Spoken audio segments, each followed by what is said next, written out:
Sure, I pitched this to Mel Gibson's people. I don't know if it will uh, bridge the celebrity moat. I think a lot of people that work for Mel Gibson don't even know him. He's Mel Gibson is the most popular and well-known Catholic actor in Hollywood. Uh, he is a religious soul, and he would be great to play the role of Tobit. I think if he knew about this project, he would be eager. Uh, Tobit, as far as I know, has never been made into a feature film.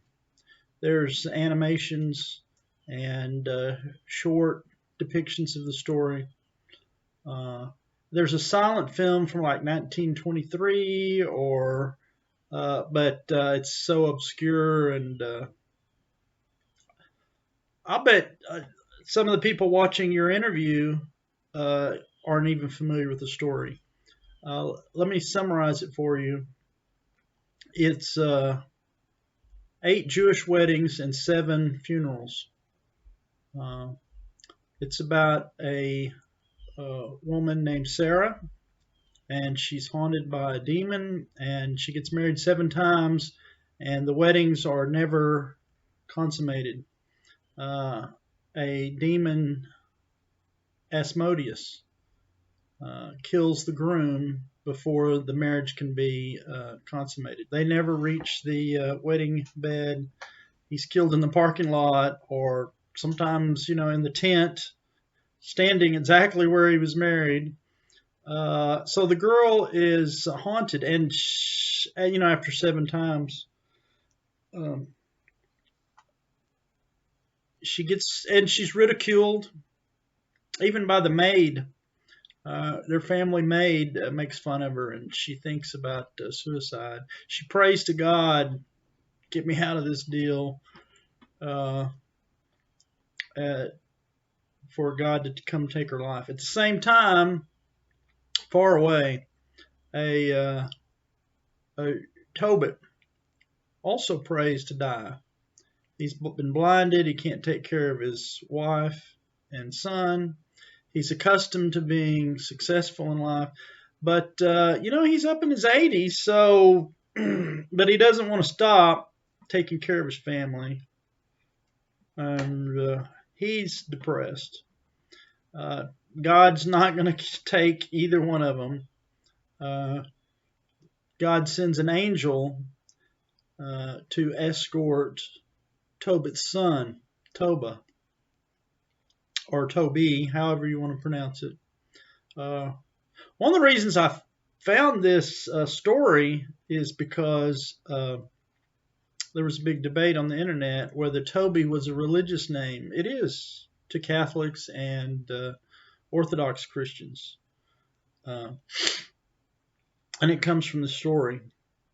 And everybody knows someone named Toby, or their dog was named Toby, or their cat. It's a popular name. Well, it comes from the Bible. It comes from this story. Tobit, the father, sends Toby to a banker to collect some money. Tobit put some money away when he was young and forgot about it. So he sends his son to go fetch the money. Gabriel, the angel Gabriel, shows up and escorts Toby to pick up the money. On the way, they meet Sarah, the woman who's been haunted by the demon, and Toby is a little apprehensive. I mean, would you date a woman whose 7 previous boyfriends or husbands had suddenly passed? Suddenly, a demon murder violently.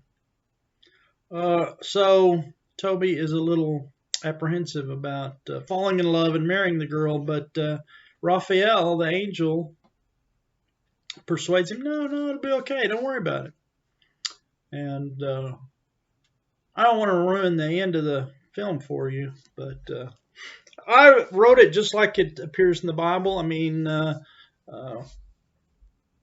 I guess in a regular Bible it's 8, 10 pages, but I took each verse and wrote a scene. Now I have changed it from uh, the Jews that were living in northern Israel were kidnapped and taken to Mesopotamia, which is somewhere between the Tigris and Euphrates River in modern day Iraq.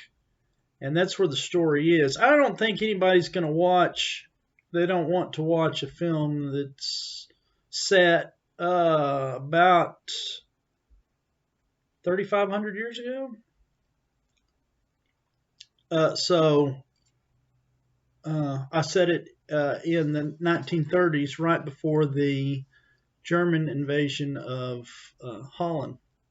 It's set in Amsterdam. There's a large Jewish community in Amsterdam, and it's historically accurate. They were carted off to concentration camps by the Nazis, and there was a rebellion against the Nazis.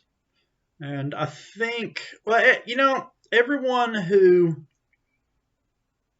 is familiar with the book of Tobit from their Bible will know how it ends. Of course, it's right there in print.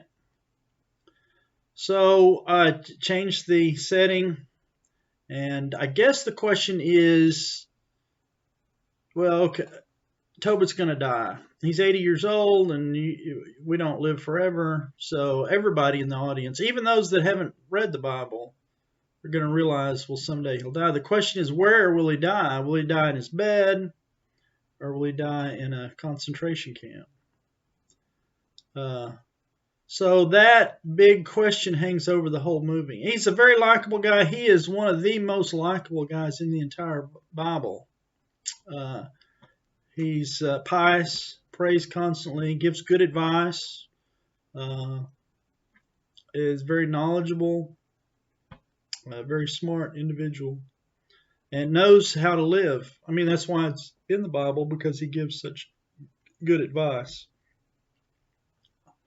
So Tobit is the father-in-law of the bride. Okay, marketing. This could be really huge. There are 1.3 billion Catholics. Many speak English around the world. And Orthodox Christians also know and study Tobit.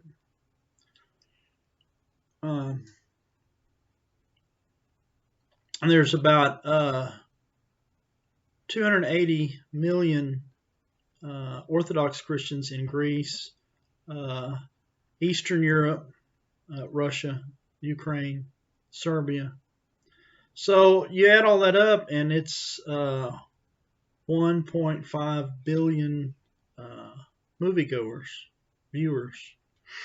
potential viewers. So the market is huge. There's never been a Tobit film. There's a silent, and there's some animation, and there's some short depictions. And it's probably because of the anti-Catholic bias. I asked a priest why they'd never made a movie, and he said, well, there's always been a bias. But it's not necessarily a Catholic story. I mean, Tobit is Jewish. Sarah is Jewish. They're Jewish weddings.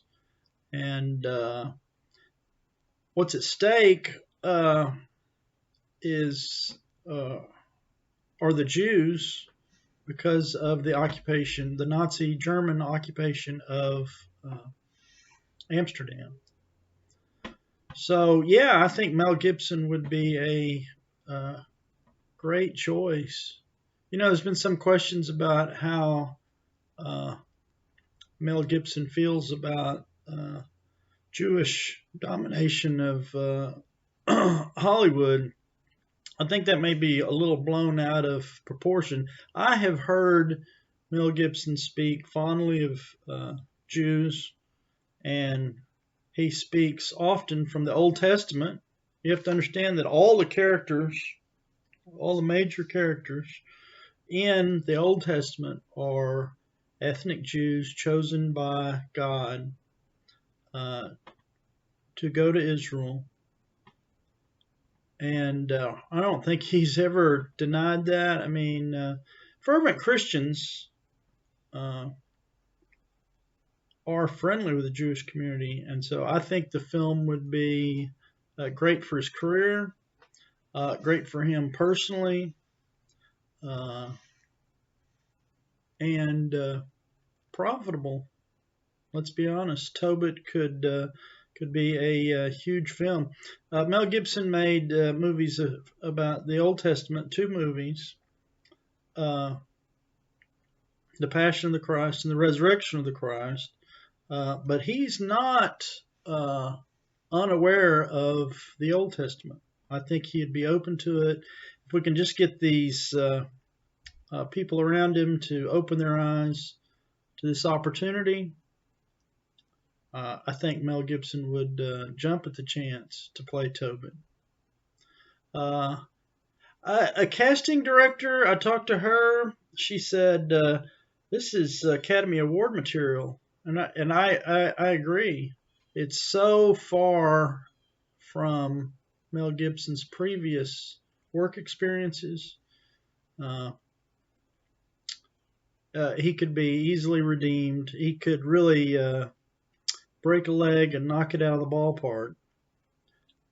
Because, when you read Tobit, read the script, read the Bible, and look at Mel Gibson. I think he was made for this part. And thanks for calling. I appreciate that.